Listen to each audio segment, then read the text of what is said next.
Bukas, may mga electric vehicles dito sa Canada na mura at presyong pang first car. Anong mangyayari sa buong car market natin? Sa charging, sa parking lot, sa condo, pati sa grid. Kasi may bagong reality. Binaba ang tariff at biglang naging posible ang mas murang Chinese-made EVs dito.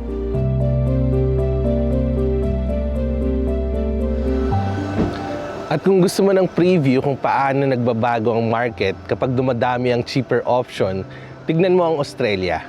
Ayon sa isang report, 41% ng EV sales nila galing sa Chinese brand. At eto, 77% ng EVs na nabenta noong 2025 ay made in China. Kahit Tesla and other non-Chinese brand sa China gawa.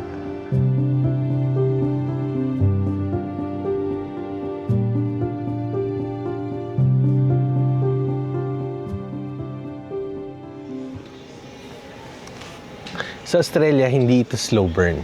Inside EV says, ang market share ng Chinese brands nasa around 17% na galing 1.7% noong 2019.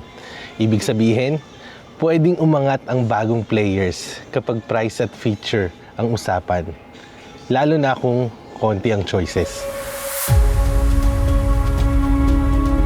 Tapos sa overall EV adoption nila, umabot sa 103,269 battery EV deliveries noong 2025 at 8.3% share ng all new vehicle deliveries. So sa Australia, makikita mo yung pattern. Mas maraming choices, mas maraming bibili. Then hahabol ang infrastructure conversation. Ngayon, balik tayo sa Canada. Sa report, papayagan ng hanggang 49,000 Chinese EVs kada taon na pumasok sa 6.1 tariff imbis na 100%. Sabi rin doon, kailangan ng context kasi government framing. Roughly 3% ng annual auto sales to. At kung total EV markets ang pag-uusapan, yung CBC numbers, 264,000 zero-emission vehicles ang nabenta sa Canada noong 2024.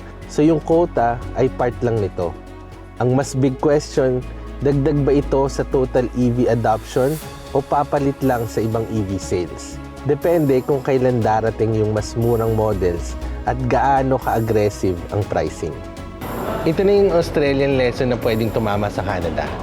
Price moves fast, pero trust at systems ang magde-decide kung tuloy-tuloy ang adoption. Sabi sa report sa CBC, may skepticism ang ibang Canadians sa bagong brands. Pero sa Europe at Australia, lower-cost Chinese vehicles help push competition sa mas maraming lower-cost option overall. Tapos policy. Sabi ng Electric Mobility Canada na mas dadami ang pag-adapt kapag mas maraming choices, lalo na mas mura, pero kailangan pa rin ng mga sumusuportang policies. Kasi mas mabilis mag-invest ang utilities at investors sa chargers at grid upgrades kapag predictable ang direction, hindi pa bago-bago taon-taon.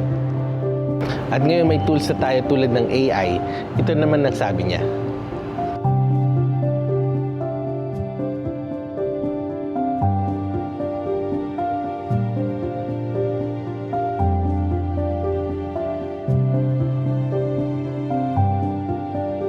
Kailangan sabay ang strategy, predictable EV targets para sure ang market. So, ready na ba tayo sa charging?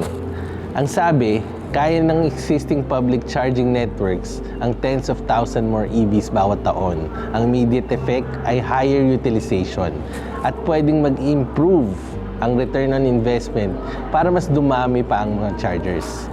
At yung concrete numbers sa report, as of January 26, may 38,739 public EV chargers sa 14,445 stations across Canada based on Natural Resource Canada data. Pero sa GTA, ibang reality. Kung condo o apartment ka at walang home charging, mas hassle ang EV life. May gaps pa rin sa mga remote areas at sa cities. Limited talaga ang charging access sa maraming buildings. Bilang taga Toronto, ang sulit hindi lang sticker price. Dapat easy siya araw-araw.